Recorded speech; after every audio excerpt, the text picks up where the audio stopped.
Have you ever just looked at the world around you and wondered about, well, the big questions? The ones about faith and doubt and why things are the way they are? So today, we're going to dive into some really compelling answers to these timeless questions, drawing from a source that tackles them head-on. Let's get right into it. We're going to start with a question that gets right to the heart of everything, one posed by a self-described skeptic named Al. It's a question a lot of us have probably asked, right? If there is a God, why isn't it just obvious? It's so powerful because it's so simple. Why all the mystery? But what's really interesting is how the source treats this kind of doubt. It's not seen as some kind of failure or a barrier to belief. Instead, it's framed as a crucial first step. It's like an essential starting point on the path to really understanding things. So if you've ever asked that question, you're in good company. Okay, so let's jump right into our first section and really unpack this fundamental problem, this idea of a God who, for whatever reason, seems to be hidden from us. And this quote reveals this amazing paradox that even Al, the skeptic, started to see. Think about it for a second. If we could fully see, touch, and measure a God with our scientific instruments, that being would be stuck here in our physical reality, limited by our rules. By definition, it couldn't be the all-powerful, all-knowing God of the Bible. Okay, so that brings up a really big question, doesn't it? How can God be both present in our world and, at the same time, completely beyond our senses? Let's dig into how the source explains this divine paradox. The source breaks this down using two big ideas, immanence and transcendence. On one hand, God is immanent, meaning present and active right here, everywhere within creation. But at the exact same time, God is also transcendent, existing completely outside the box of our universe, beyond all its physical limitations. This isn't some new, modern problem. Thousands of years ago, the biblical figure Job, a guy famous for his incredible suffering, he said the exact same thing.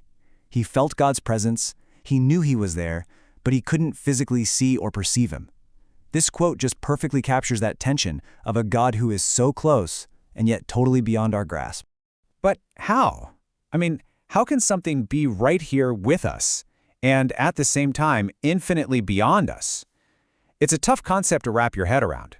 Luckily, the source material gives us a pretty cool analogy to help us visualize it. Okay, picture this. Imagine a world that's totally flat, just two dimensions, called flatland, and it's filled with flat 2D beings. Now, imagine you, a three-dimensional being, are hovering just a tiny fraction of an inch above their flat world. You are incredibly close to them, but you exist in a dimension they can't even begin to comprehend. You can see their entire reality all at once, while to them, you are completely and totally invisible. This analogy helps us imagine how a higher dimensional God could be intimately present in our world, yet remain completely unseen.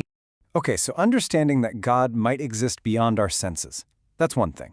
But it leads us to an even tougher question, maybe the toughest question of all, the problem of pain. If a good and powerful God is real, why is there so much suffering and death in the world? And from a skeptic's point of view, the logic seems pretty solid. You lay it out step by step, and it feels like an unbreakable contradiction. An all-loving, all-powerful God just can't coexist with the reality of suffering and death. It feels like if one is true, the other has to be false. So how does the source even begin to answer that? Well, the source offers a pretty radical reframing of the whole problem. It basically says, what if we're looking at this all wrong? What if life isn't supposed to be a paradise that went wrong, but more like a proving ground? From this angle, hardship isn't a bug, it's a feature, a tool designed to test our hearts and shape our character. And this is what's so powerful about Job's story. In the middle of just unimaginable pain, he didn't just give up. He actually cried out for a redeemer, an advocate, someone who could stand in the gap between his own brokenness and a perfect God. So the amazing insight here is that his suffering didn't ultimately push him away from God. It pointed him toward his need for divine mercy. Here's another way to think about it that the source offers. Picture our life on Earth like a really tough final exam for a big college course. It's short, it's intense, and man, the questions are difficult. But the point isn't the struggle itself. The point is what that intense, focused period of struggle reveals about what we've really learned and where we put our ultimate trust. All right, so this whole idea of suffering naturally leads to another really tough topic, natural disasters. We literally call them acts of God in insurance policies. But what does that phrase really mean in this context? See, back in Job's day, his friends were convinced that disasters were targeted punishments from God for specific sins. But Job, he saw it differently. He argued that catastrophes don't discriminate. They hit good people and they hit bad people. It's a view that Jesus himself would later echo. And this is where the perspective gets really fascinating. The source points out that so many things we see as purely destructive are actually essential for life on Earth. Get this, hurricanes, they're like the planet's thermostat, cooling the oceans. Lightning isn't just a big flash, it's literally pumping nitrogen fertilizer into the soil. Wildfires clear out old growth and infuse the ground with vital nutrients.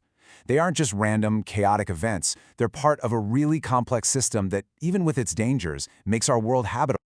Okay, so where does all this leave us?